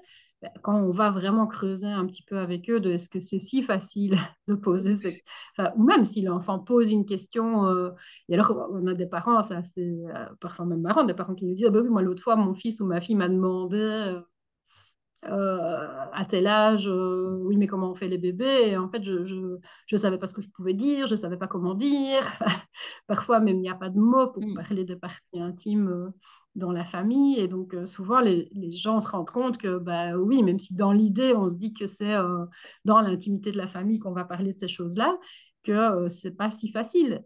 Et même moi, en tant que professionnelle, autant je vais pouvoir aller avec ces thématiques-là en animation, ou autant quand il s'agira d'en parler à mes propres enfants, c'est pas toujours aussi Oui, simple en fait, parce qu'on se connaît, parce qu'il y a la question, ben, c'est pas la même chose quoi. oui, tout à fait. Ça peut aussi être intrusif pour certains jeunes de parler même de leur corps en fait. Mhm. Parler de leur changement du corps avec leurs propres parents. Il y en a qui peuvent très bien le faire et c'est très confortable pour tout le monde. Et puis pour certains jeunes, ça va être très malaisant, comme ils disent, ou pour certains parents aussi. Et donc c'est aussi là l'intérêt d'avoir des personnes extérieures, quoi. Tout à fait. Je te rejoins là-dessus. Et justement, tout à l'heure, en introduction, quand je partageais le calendrier, l'avant-dernier atelier, justement, ce sera sur la place finalement de l'Evras dans Oui. les familles, justement, pour faire le lien. Et donc, on verra justement aussi hein, les défis que les parents rencontrent justement dans la sphère familiale. Merci, Christelle. Ça me permet justement de faire le lien avec notre seconde intervenante, qui est Marie-Laurence Théa, qui est relais communautaire. Au Games Belgique. Marie-Laurence, justement, après finalement les échanges avec Christelle, pour toi, c'est quoi les principaux défis liés à la sensibilisation et à la prévention justement des mutilations génitales féminines, en particulier dans le contexte des communautés concernées? Merci Marianne, merci Christelle pour ta brillante participation. La sensibilisation et la prévention des mutilations génitales féminines en Belgique exigent une approche holistique qui tienne compte des aspects culturels, juridiques, sanitaires et éducatifs. Mm. En travaillant en partenariat avec les communautés concernées et en adoptant une approche sensible au genre, il est possible de progresser vers l'élimination de cette pratique néfaste, surtout dans le contexte des communautés concernées. Tout d'abord, faire une sensibilisation culturelle et sociale. Les MGF sont souvent enracinés dans les traditions culturelles et sociales. Sensibiliser les communautés concernées à la nature nocive et illégale de cette pratique est essentiel, mais Mhm. peut être difficile en raison des sujets de la sexualité qui est tabou, donc très sensible culturellement. Aussi, éduquer et faire une autonomisation des femmes et des filles est très important. L'éducation est un outil puissant pour prévenir les MGF. Il est important de fournir aux femmes et aux filles les connaissances nécessaires sur leurs droits et sur les conséquences néfastes des MGF, afin qu'elles puissent prendre des décisions éclairées pour leur propre santé et celle de leurs enfants. Merci. Merci Marie-Laurence. Justement, voilà, tu es, comme je disais en introduction, tu es relais communautaire, tu es habitué à sensibiliser, voilà, au sein des communautés où l'excision se pratique ici en Belgique, au sein des communautés des diasporas ou concernées, pardon, par les mutilations génitales féminines. Je rebondis sur ce que tu viens de dire. Tu parlais justement de pouvoir donner les informations et en faisant le lien avec ce que Christelle disait, justement, dans le cadre de ces animations IRA, c'est aussi finalement donner les outils. Voilà, au public jeune, finalement, de pouvoir faire des choix libres et éclairés. Je te relance finalement sur cette question. Euh, En tant que relais communautaire, c'est quoi tes stratégies justement dans le cadre des sensibilisations que tu fais ici et là pour encourager le dialogue et pour déconstruire les idées reçues autour de l'éducation à la vie relationnelle, affective et sexuelle au sein des communautés concernées par l'excision? Certaines approches et stratégiques pour encourager le dialogue et déconstruire les idées reçues autour des questions liées à l'EVRAS et aux mutilations génitales au sein des communautés concernées. Ça comprend, pour moi, il faut adopter une approche participative et Mhm. inclusive, impliquer activement les membres des communautés concernées dans la conception et la mise en œuvre des programmes de sensibilisation et de prévention. Cela peut inclure la formation des pères éducateurs issus de ces communautés pour favoriser un dialogue ouvert et honnête. C'est ce que nous faisons au GAMS en tant que relais communautaire. Mhm. Nous pouvons aussi utiliser les médias culturels appropriés, créer des supports de sensibilisation tels que des vidéos, des brochures, des ateliers, des images et des références culturellement pertinentes dans les langues parlées pour rendre les messages accessibles à la communauté pour les membres des communautés concernées.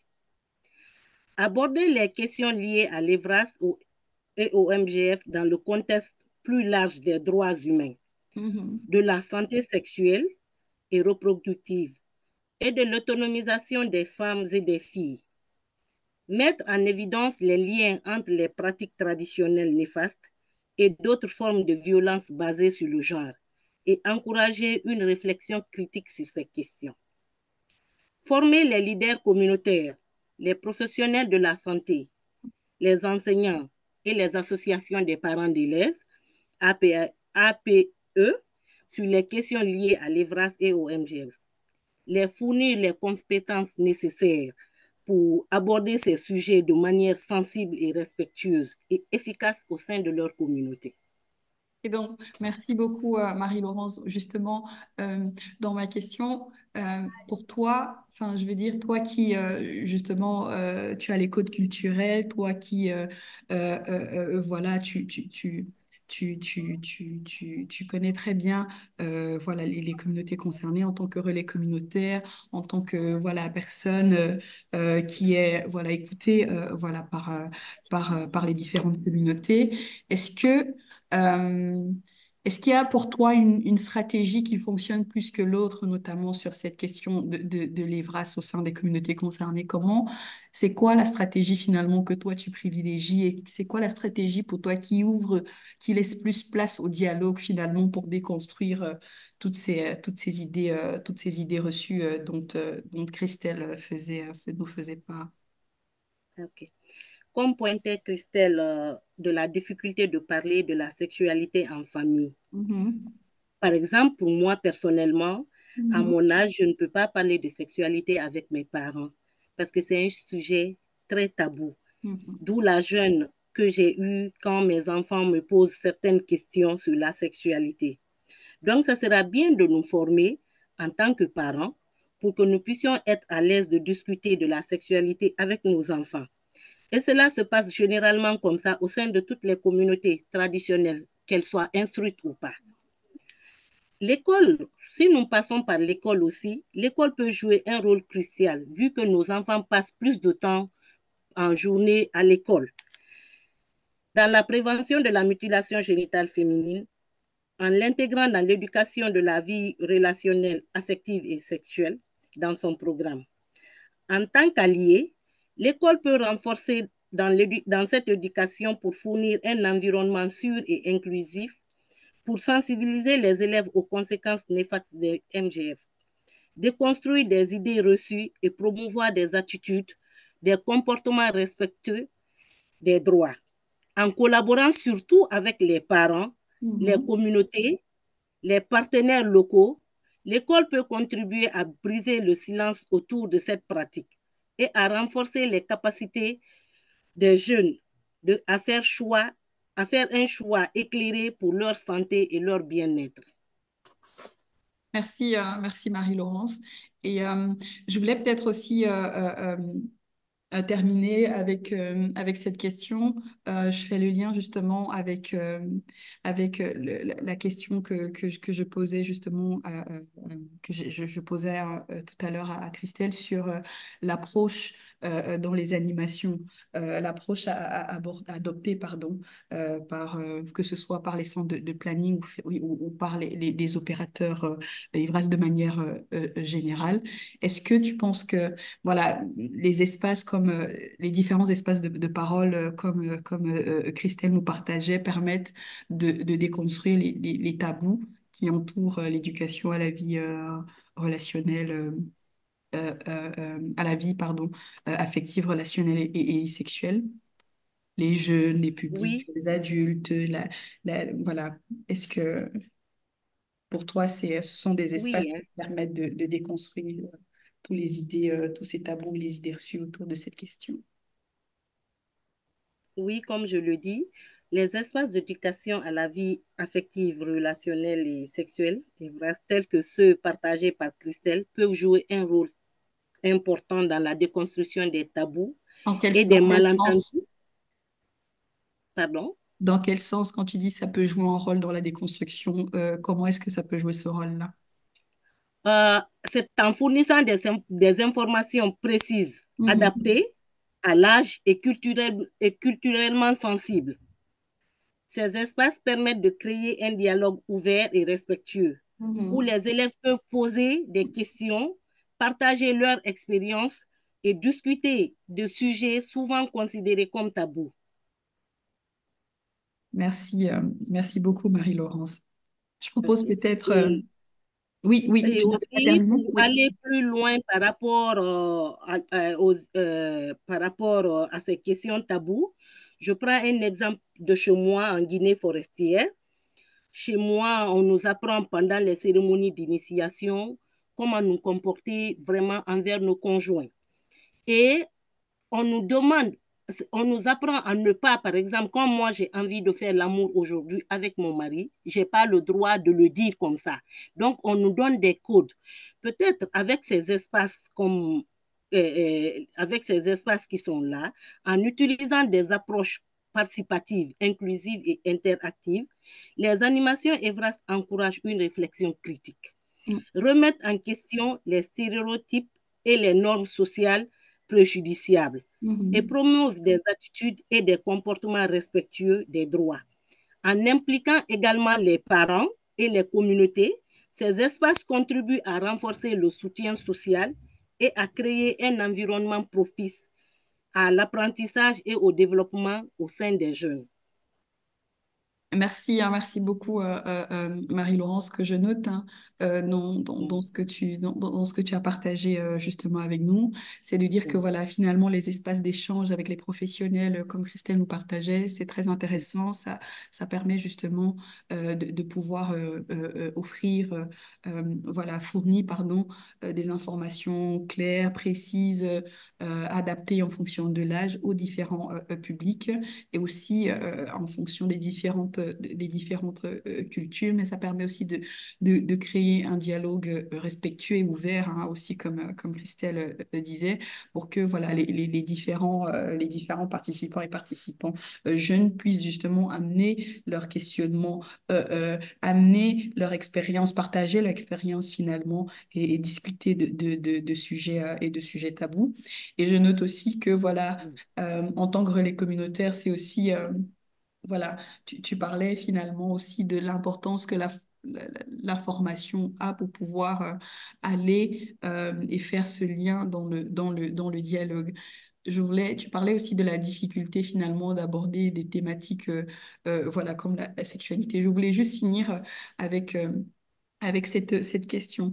Est-ce que pour toi, Marie-Laurence, voilà, en tant que relais communautaire, est-ce que tu notes quelque chose, comme je disais, comme je demandais un petit peu à Christelle, est-ce que tu notes des défis particuliers à amener la question, à sensibiliser sur, à amener finalement la question, l'éducation à la vie relationnelle, affective et sexuelle dans les communautés concernées par l'excision ou c'est quoi les Oui, défis? Oui. les défis sont énormes parce que, Mhm. comme vous le savez, chez nous, parler de sexualité, c'est vraiment tabou. Il y a des choses qu'on ne peut pas dire directement comme ça parce qu'il faut trouver les mots, le code Mhm. qu'il faut pour ne Mhm. pas surtout blesser ou pour ne pas que la personne à qui tu es en train de sensibiliser puisse prendre la chose autrement. Mhm. Donc, il faut savoir d'abord connaître la communauté où tu vas. Par Mhm. exemple, moi, si je vais dans ma communauté et que je dois parler de sexualité ou que Mhm. je dois parler de l'excision, je ne dirai pas directement qu'on va me qu'on coupe le clitoris aux enfants ou aux femmes. C'est un exemple que je donne, mais il faut leur dire de façon vraiment courtoise, Mhm. avec des mots qui ne blessent pas, pour ne pas Mhm. que la personne se sente insultée. Mhm.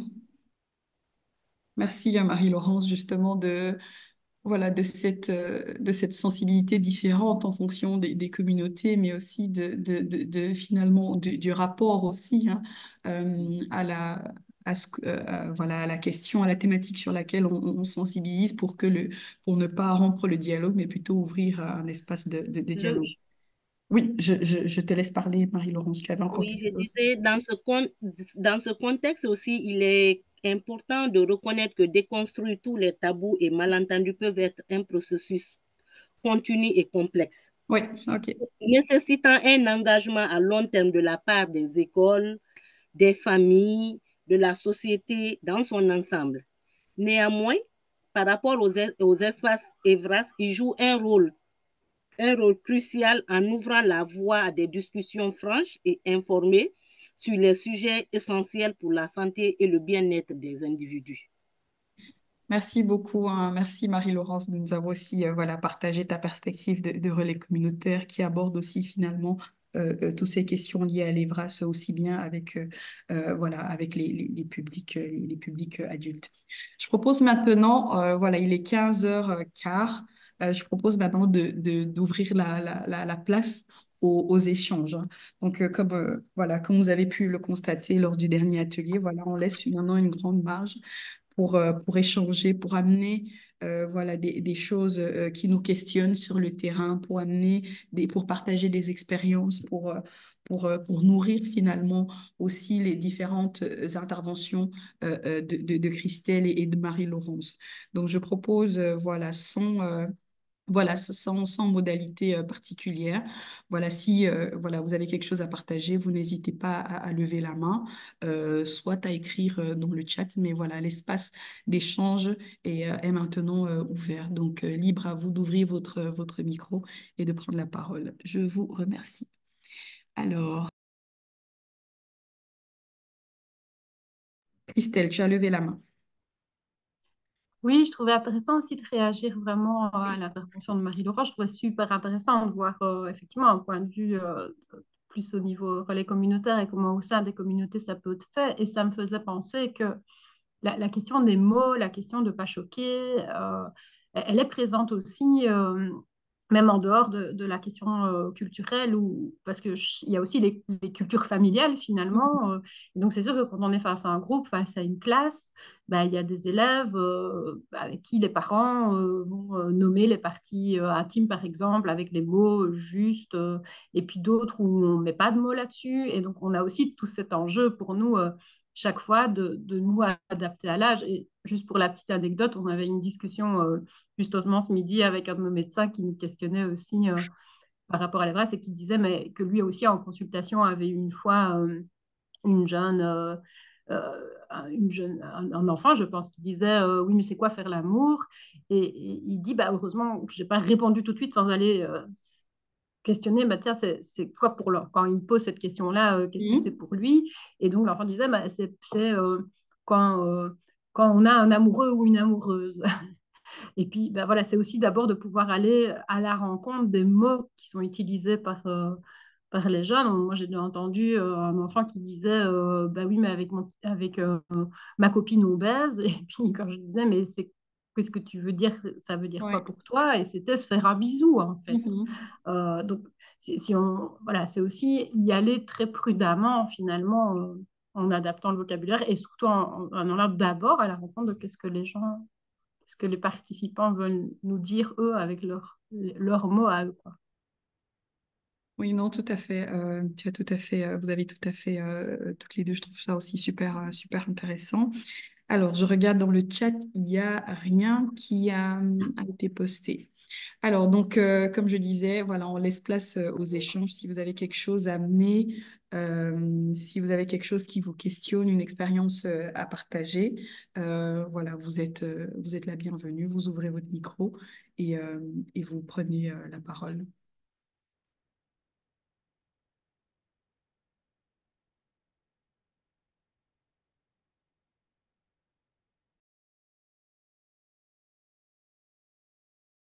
Allô?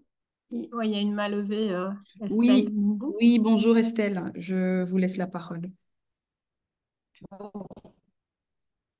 Merci, bonjour tout le monde. Merci pour les brillantes présentations. Malgré la connexion un peu difficile de mon côté, j'ai pu capter pas mal de choses. Et la thématique m'intéresse particulièrement parce que je suis en préparation d'une activité dans ce sens-là. J'ai beaucoup aimé aussi l'intervention de Marie Loté où il y a la délicatesse quand tu as parlé de la sexualité dans notre communauté. De ce côté du Sahel, l'Afrique centrale en particulier.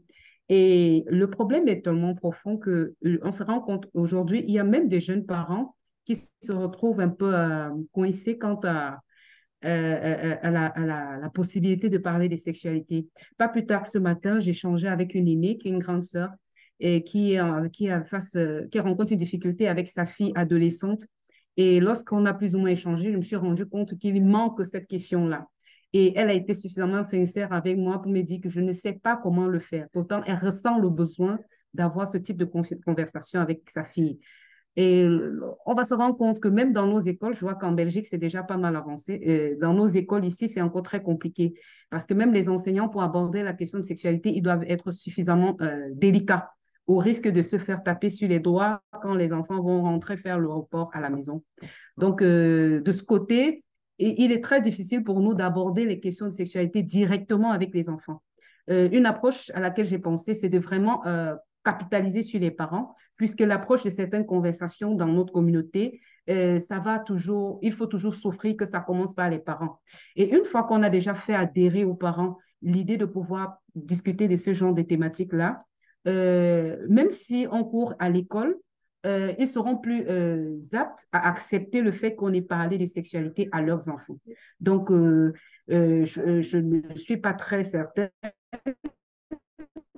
Notre système éducatif n'a pas des textes très approfondis sur le fait de pouvoir parler de la sexualité aux enfants. C'est vrai, on a le cours à la vie et à l'amour. On appelle ça ici comme ça. Je vois que ça évolue en Belgique, on appelle EVRAS, mais ici, c'est EVA, le cours à la vie et à l'amour. Lorsque je le vois, quand je consulte un peu les cahiers de ma fille, depuis le primaire jusqu'à depuis collège, c'est encore très, comment je vais dire, la thématique n'est pas vraiment approfondie. On va faire comme si, on va survoler la question. Pourtant, il est urgent d'aller un peu plus en profondeur, sans vulgarité, vraiment avec le souci de respecter un peu nos pratiques sans, comment dire, sans utiliser des langages qui puissent choquer, mais il y a une nécessité de toucher la thématique de fond en comble pour qu'on arrive à un moment où, je le dis toujours souvent avec des parents, où on va pouvoir parler, par exemple, du clitoris sans qu'on ait le choc. Quand j'explique souvent à mes neveux, je vais leur dire qu'écoutez, votre sexe n'est pas très différent de votre tête. La seule différence, c'est que votre sexe ne va pas être exposé comme votre tête, mais c'est une partie du corps. Et voilà, en tant que partie du corps, voilà, ça fait partie de l'intimité. Et il va falloir ne pas, en ce qui concerne l'intimité, on va pouvoir avoir un certain respect et tout. Mais il faut vraiment qu'on arrive dans une société où on est capable de faire d'abord comprendre aux enfants et même aux parents que la sexualité ou bien parler du sexe, le sexe est une partie du corps. Maintenant, puisqu'il relève de la sexualité, on va souffrir d'avoir un langage beaucoup plus habillé, mais vraiment pas habillé en tant que tel. C'est-à-dire un langage qui va permettre, parce que l'habillage ici, c'est pour éviter de heurter les sensibilités. Et les sensibilités émanent toujours de l'éducation, de la culture et toutes ces choses-là dont on ne peut faire fi si on veut vraiment obtenir des résultats. Donc, vraiment, merci pour toutes les interventions. Ce thème, Merci à vous, Estelle. il y a tellement à redire. Donc, vraiment, merci. Le partage d'expérience va aussi Merci pas à mal vous. m'aider, surtout en ce qui concerne Marie-Laurence. Merci beaucoup. Merci beaucoup, Merci, Estelle. Estelle. Marie-Laurence, je te laisse oui, je te laisse réagir si tu veux réagir. Juste lui dire merci. Ok, très bien. Merci de peut-être de nous amener aussi d'autres oui d'autres perspectives.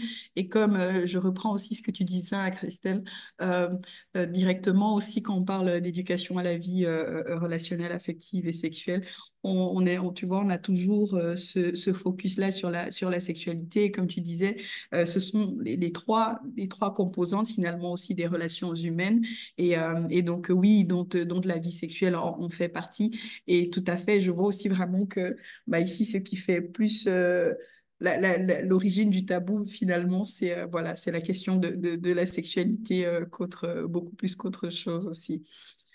Merci pour cette intervention.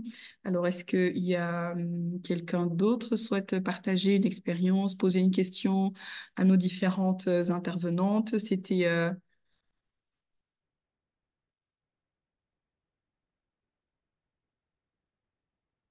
dire c'était alors très complet ce que vous avez amené. Il y a pas de questions. Je vais encore un petit peu laisser voilà le temps de réagir. Bonjour tout le monde. Oui, alors j'ai un micro qui est ouvert, je sais. Bonjour tout le monde, Satanatou. Oui, bonjour Assanatou.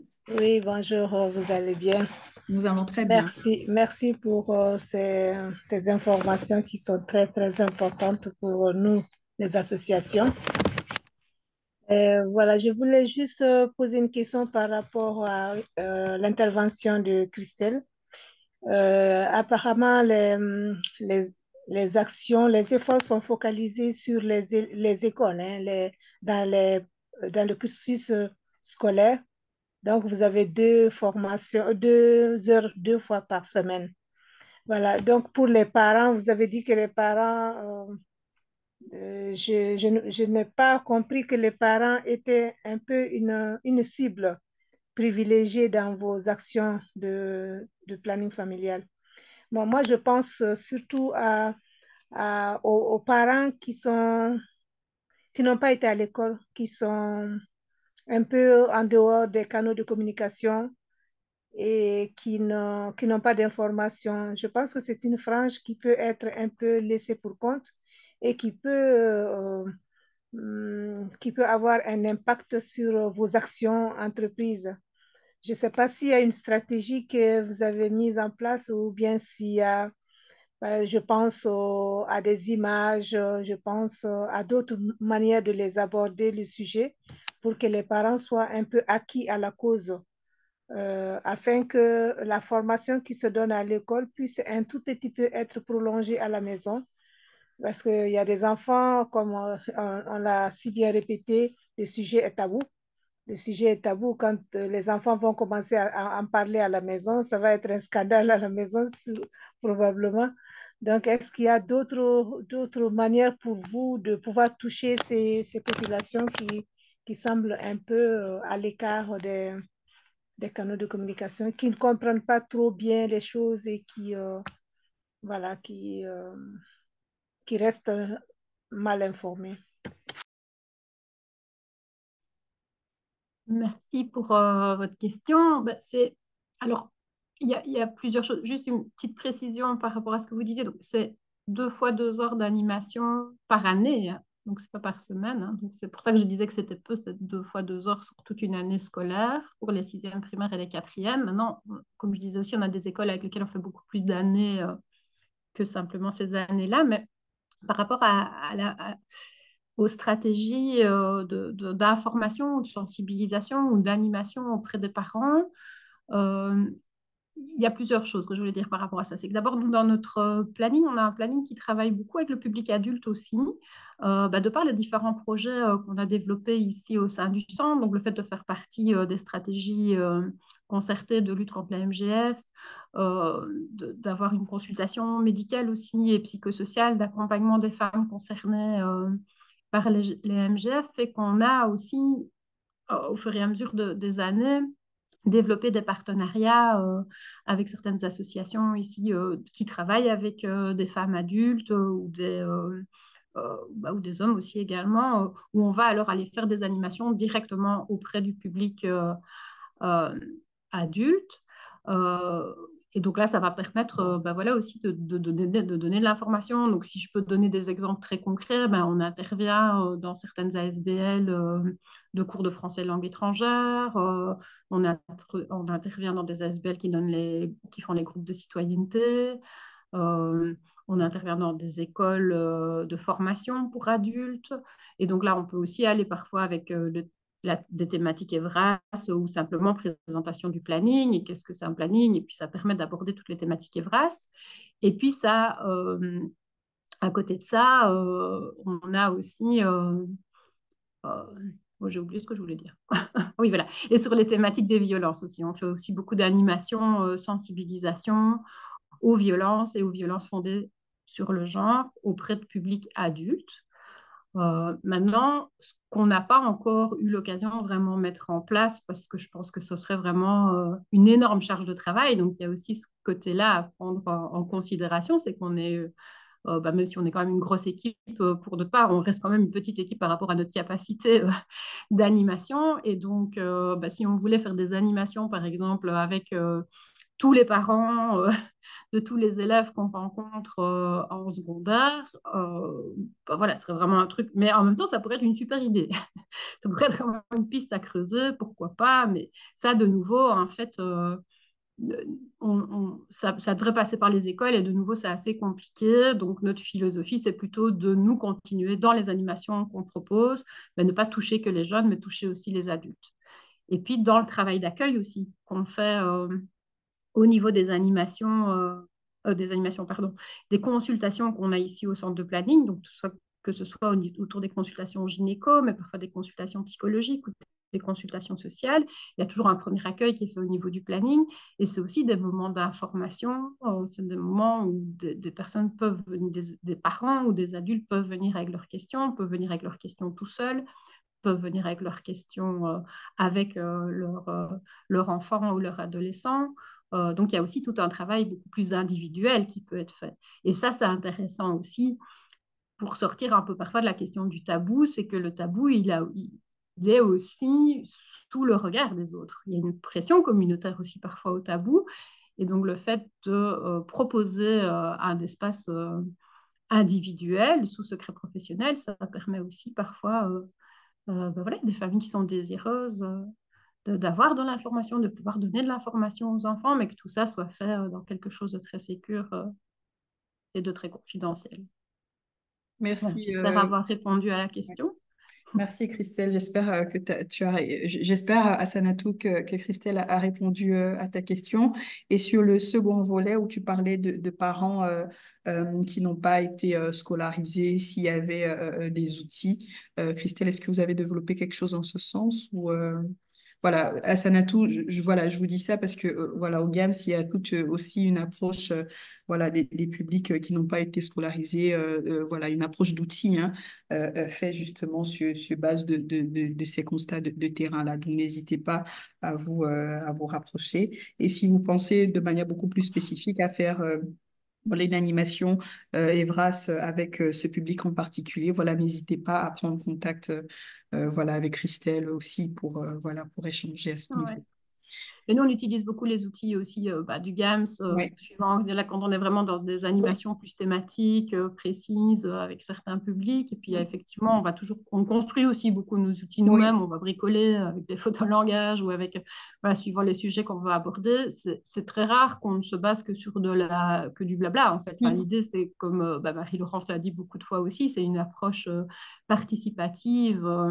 Et ça, c'est ce je ne sais pas si on dit promeut ou promouvoit, j'ai un doute, aussi dans nos animations, c'est voilà, des outils qui vont servir de support à la discussion, qui vont pouvoir aussi permettre de mettre un peu le sujet à l'extérieur, c'est-à-dire on va aborder certains sujets sur base d'histoires qu'on imagine à partir de personnages d'un photolangage ou de mise en situation des choses, voilà, ça peut être avec des images, s'il y a, bon, comme on travaille aussi avec un public qui n'a pas toujours euh, euh, qui, qui n'a pas la langue française comme langue d'origine et qui parfois ne maîtrise pas toujours la langue, ben, on va aussi beaucoup utiliser des supports imagés.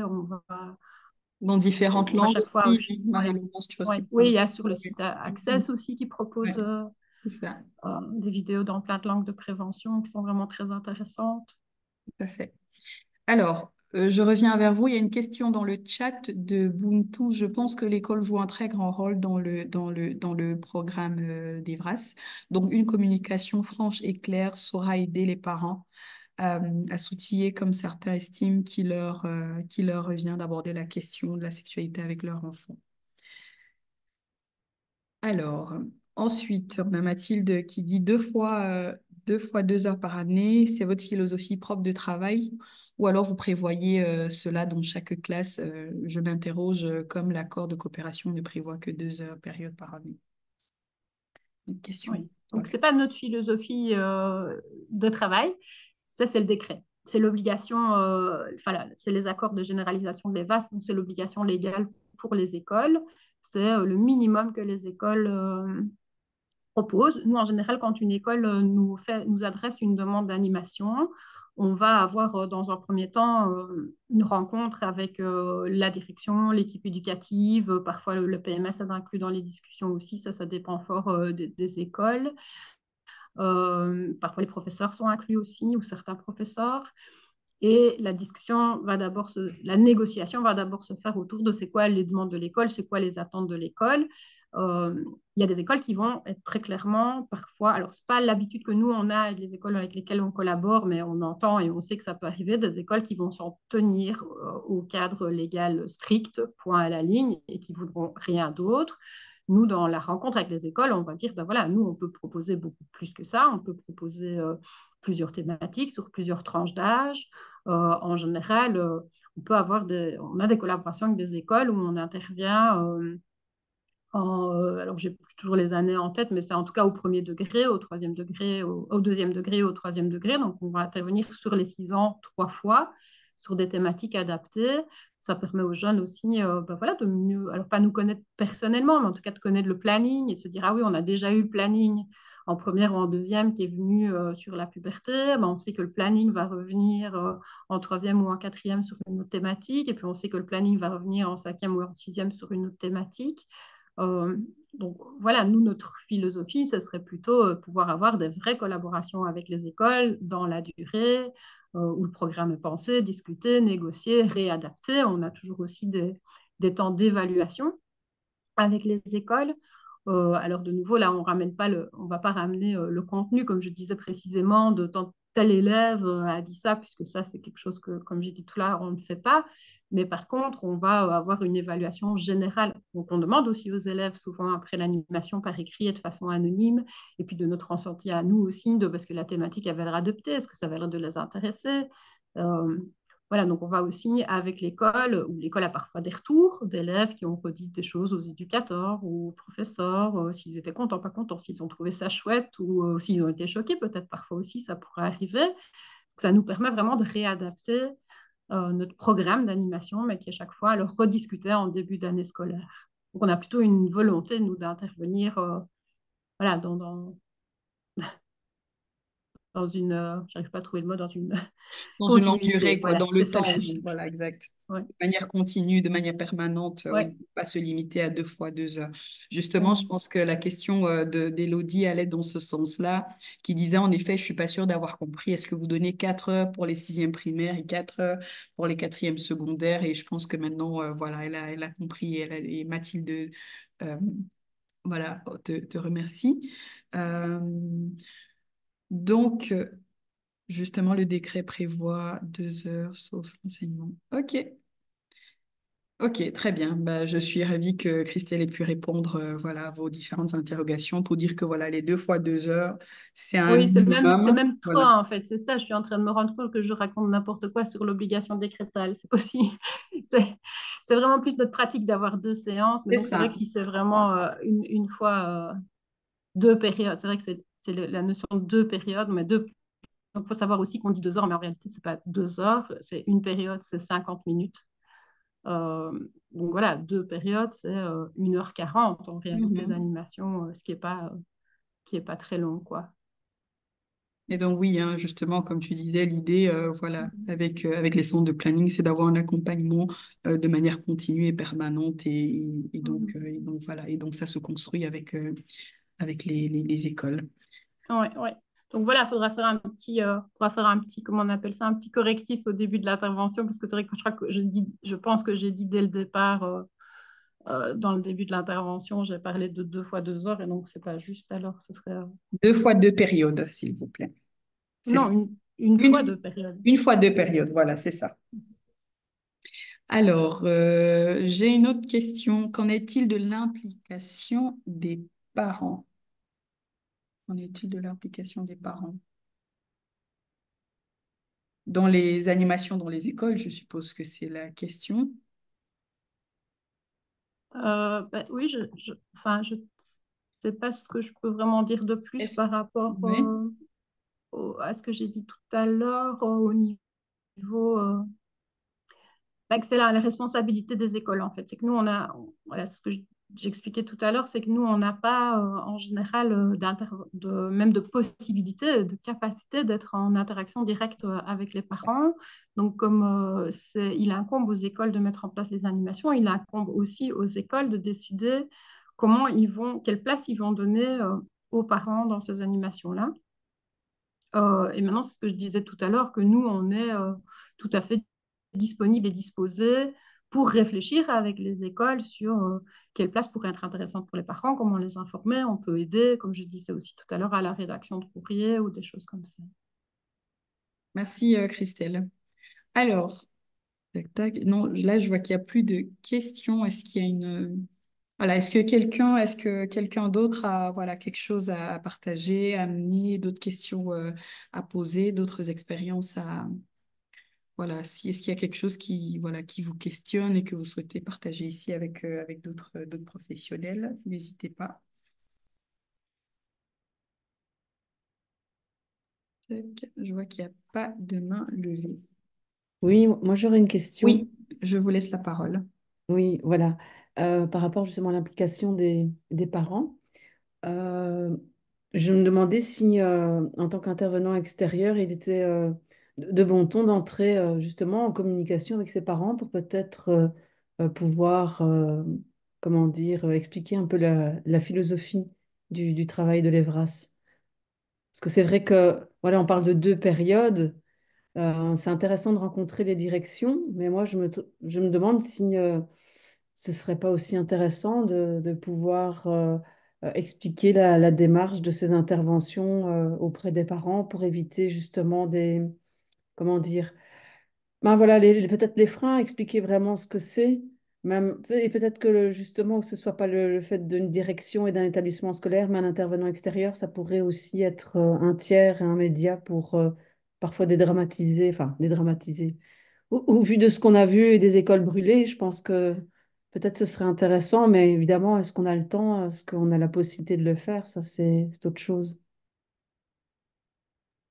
Oui, bah oui, alors ça, c'est un avis assez personnel. Je ne peux pas dire s'il est partagé par tous mes collègues de tous les centres de planning, mais en tout cas, je pense que ça aurait un intérêt. Je pense que c'est vraiment, je pense qu'en tout cas, on peut tout à fait, on est disponible pour ça, mais que de nouveau, on ne va pas imposer, on ne peut pas, presque, je veux dire, on ne peut pas dans le sens, on n'est pas en capacité d'imposer à une école une rencontre préalable avec les parents. Enfin voilà, ça reste quand même un peu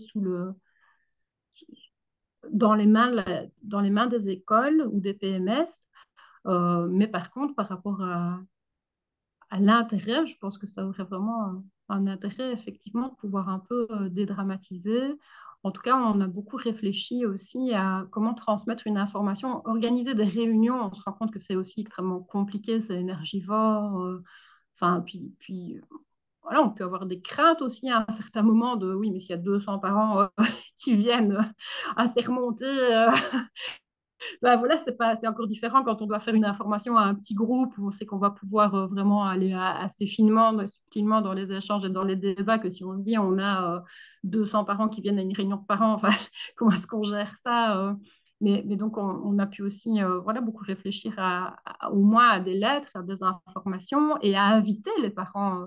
Je pense que plutôt que d'avoir quelque chose peut-être d'office collectif pour tout le monde, c'est de pouvoir en tout cas ouvrir la porte aux parents qui auraient des craintes précises, des inquiétudes précises et qui souhaiteraient peut-être avoir une information, pourquoi pas? Moi, je trouve que ça aurait vraiment un intérêt. Après, de nouveau, il y a, comme vous disiez très justement, la question pratico-pratique de faut qu'on soit en capacité de le faire en termes de ressources, de personnel, de temps.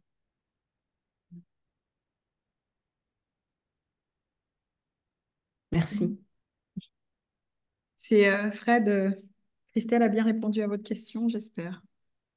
Oui, oui, merci beaucoup. Super. Alors, est-ce qu'il y a une autre question ou est-ce que quelqu'un d'autre souhaite partager voilà, quelque chose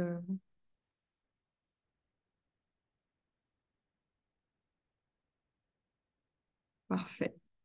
Mais je propose alors, c'était très clair, alors je propose peut-être alors de tout doucement commencer voilà, à conclure.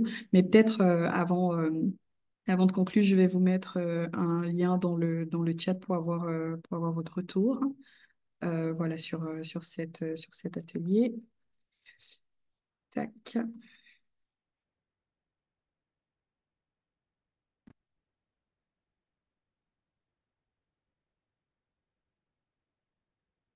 Très bien, je vous propose alors, s'il n'y a plus d'autres interventions, voilà, de conclure. Je vous ai mis un petit lien dans le chat. Voilà, c'est super intéressant pour nous d'avoir voilà, d'avoir votre retour sur chaque atelier. Voilà, pour être au plus proche finalement voilà, de toutes les demandes et de tous les besoins. Donc, je vous invite à prendre 2 minutes pour pouvoir remplir voilà, ce formulaire. Alors, et donc, on se retrouve alors par rapport au calendrier. Donc, le prochain atelier en ligne, ce sera le 4 juin. Et donc là, on va aborder les VRAS extrascolaires. Et donc, comment est-ce que justement, à travers, voilà, de plus en plus, hein, il y a, voilà, les VRAS féministes, hein, comment est-ce qu'on questionne les normes sociales et de genre et finalement les injonctions aux différents corps. Et donc, ce sera, voilà, l'occasion de pouvoir, euh, voilà, creuser sur cette thématique. Très bien, je vous remercie une fois de plus, voilà, d'avoir participé à cet atelier. Donc, je vous remercie, je vous souhaite une très belle après-midi ensoleillée pour certaines et j'espère pour tout le monde. Et donc, on se dit au 4 juin pour le prochain atelier en ligne. N'hésitez pas, si vous souhaitez prendre contact avec nous, vous avez toutes les informations. Je te remercie, Christelle, pour voilà, tous les échanges, tous les Merci partages. beaucoup. Je te Merci remercie pour aussi, l'invitation. merci. Je te remercie aussi, Marie-Laurence, voilà, pour pour tous les échanges. Et donc, voilà, je trouve que c'était super intéressant. Et voilà, je remercie toutes les personnes qui ont participé ici et on se retrouve très prochainement au prochain atelier en ligne. Je vous souhaite une très belle fin d'après-midi et à très bientôt. Merci et merci Marianne. Merci Christelle.